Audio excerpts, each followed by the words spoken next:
It was always the Jags. It's always the Jags. It's always the Jags. It's always the Jags. Always the Jags. Welcome into Always the Jags, your number one podcast for all things Jacksonville, all things Jaguars, all things Duval. Breaking news out of Duval County. Literally, guys, I had just gotten off work when I had seen this news, and I quickly rushed in, put on my Jaguars gear, and got my stuff set up because this is a hammer whammy.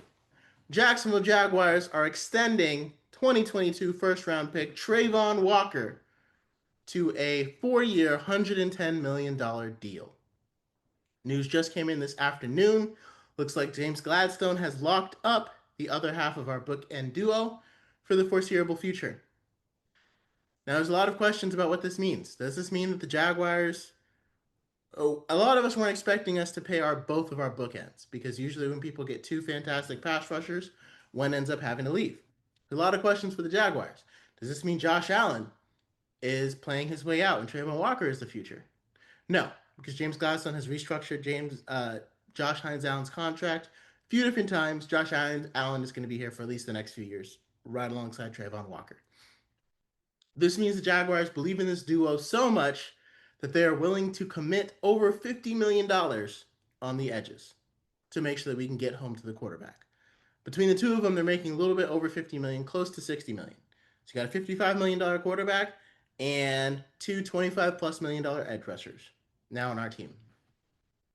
It's kind of a shocker, and I may record a podcast later on to do more of my thoughts about it, but free agency has been so slight that I feel like the first bit of news I had to hop on and get something out, something that we can talk about to give our thoughts on and our opinions on. Travon Walker looks like he'll be making $27 million a year, a little bit slightly under Josh Hines Allen. And it's hard for me to know what to think, right? Because I will freely admit, I was one of the guys in the camp who thought if we could swing Travon Walker and Brian Thomas Jr. for Max Crosby, I would be okay with that trade. That would be a worthwhile trade. And that's something that I would have been okay making happen. You know what I mean? So I don't know how. I think it's about $50 million in guarantees for Travon Walker. Somewhere up there, close to that. So about half guaranteed, which is more favorable for the team. A lot of players usually like to go for 75% guaranteed. So that's favorable for the team. $27 million per year is pretty favorable for the team. It feels like Travon Walker's value kind of dipped when he got hurt.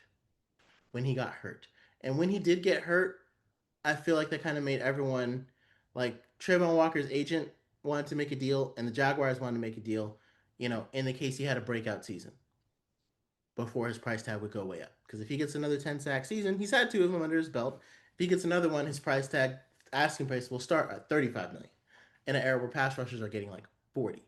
So it was the right time to make the move. My only question, and again, I don't know if the Raiders would have made this deal, but I don't love the idea of getting rid of Brian Thomas Jr., don't get me wrong. But if that was feasible on the table, and we could have brought in Max Crosby and given him $50 million in guaranteed money over the next 2 years, I don't know. Like I said, I don't know if it's possible, but I don't know how many Jags fans would look at that and say, yeah, this is better. Now, maybe Max Crosby falls off over the next 2 years. My fear is that we haven't quite seen Travon Walker really get it going. Or maybe it's just that we haven't really had a chance to see the benefit of him really getting going. You could argue that we just need a third edge rusher, right? Someone to put in there on obvious pass rushing downs after we stopped. And that's where we're lacking to get that, those teams that have led the league in sacks with the Eagles, the Broncos, where they just have guys coming after you wave after wave. That's what it feels like we need. Now, the draft is looking more favorable for us to get a guy like that who's just a designated pass rusher. I still feel like Travon Walker could use some more moves. 10.5 sacks is not bad, but you watch the tape and he still continues to rush with power and just use his overwhelming strength. Now, it is overwhelming and it helps him stuff the run game, but, kind of at this point, I feel like I'm still wondering, is he going to put it together? And I guess the Jaguars feel like he has. And I mean, again, based upon the way that these edge rush contracts have been going, Daniil Hunter, $40 million 1 year extension. You could argue it's a bargain, right, for the Jaguars. It's just, I think we're still waiting for him to break out. But again, when you're the number one overall pick, right, and the last edge before you was Myles Garrett, okay, yeah, the expectations are going to be a little tough, right? You got a guy who just broke the sack record. You're going to be compared to him because you were the last edge taken, right? If I'm not mistaken. Because it was Trevor before him, Burrow before him, Murray before him, and Mayfield before him. All quarterbacks. Myles Garrett, then Travon Walker was the next edge taken number one overall. And since then, it's been only quarterbacks taken number one overall between Bryce Young. 2024 was Caleb Williams, and then Cam Ward last year. So, whenever someone who's not a quarterback goes number one overall, it's a lot of scrutiny and it's a lot to live up to. And, for a guy picked at the bottom of the first round or second or third round, I mean, Trevor Walker's had a tremendous career, and I think most people would be like, yeah, he's worth it. But it's just because he was the number one overall pick. And that's, you go towards transcendent. That's what you're looking for. And so it's hard to separate the two. Like if Trayvon Walker was a third round pick or a second round pick, would I love this contract? Would I love that we were able to keep him around? You could make an argument, right? Like if I took the same stats and put it on a third round pick player, I'd be very happy with that. But it's not on a third round pick player. But at the same time, is he still worth that money, right? So obviously, this means that we would not be going through with my trade idea to get Max Crosby in the building. Um, but yeah, it's kind of hard for me to. I did think his number was going to come in around 25. I was hoping we'd keep it around 25. Ended up being 27. I did think there was a world where he could get 30 or 35. And I think it's interesting how James Gladstone chose to retain Trayvon Walker over Devin Lloyd, right? Between those two guys. Because we did pick up Trayvon Walker's fifth year option. So we had time. And these cap hits, and in fact, maybe the cap hits for Trayvon Walker won't hit until Josh Allen's cap hit starts to lessen a little bit. But this also does, I think, lessen Trayvon Walker's cap hit for this year because he's on the fifth year option.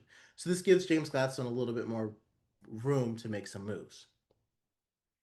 With this extension, I saw a lot of people extending him for like 30 million and stuff like that. I think this is more reasonable for him to come in under Josh Hines Allen.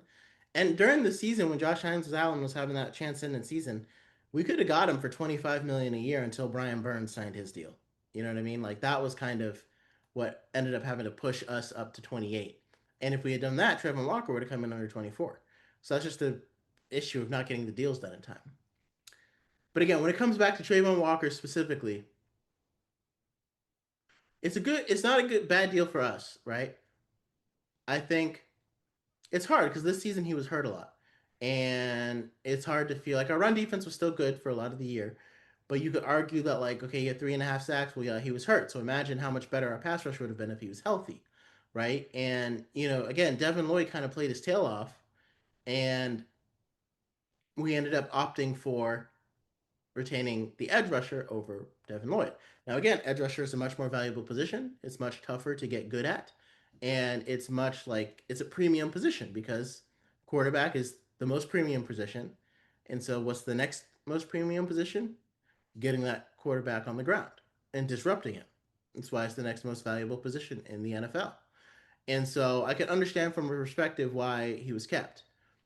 But also remember um, in the compensatory pick game, I was thinking we let Trayvon Walker go so we could play the comp pick game, and that could have netted us a third round pick. Losing Devin Lloyd probably got us a fourth rounder, if I'm not mistaken. We should get a fourth round compensatory pick based upon what he signed for. And then also, again, there's the argument that linebackers cost a lot less than edge rushers, right? So if you have to pay somebody, like if you're going to pay one of the best linebackers or pay one of the best edge rushers, you're going to save money by paying one of the best linebackers.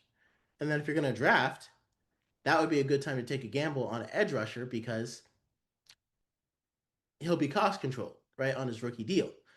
But again, it's much easier to replace linebackers than it is to replace edge rushers. That's why they get paid so much. That's why they get drafted so high. That's why they rarely ever trickle down the board. Like anyone past, if you're an edge rusher, anyone past the third round is almost like a project kind of player. You know what I mean? Someone that's just gonna have to. You're just taking a whiff on. Um, so because like to me, if I'm looking at free agency and extending players, like I'd want to extend the cheapest positions. But also again, the cheapest positions they're cheap because they're easier to replace.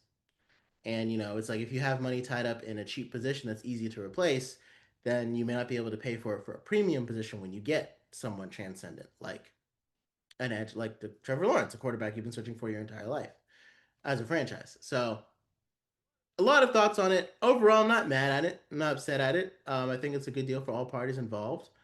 I think I was kind of expecting like the superstar move. But honestly, I just want to see our team continue to succeed. And if Anthony Campanelli feels like there's more to see from Travon Walker, I'm willing to see it. And again, I'm willing to put trust in James Gladstone as far as getting this done.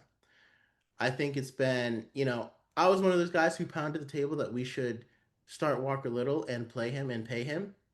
And then we did, right? And Trump Balky gave him a much more modest deal than what we gave Cam Robinson.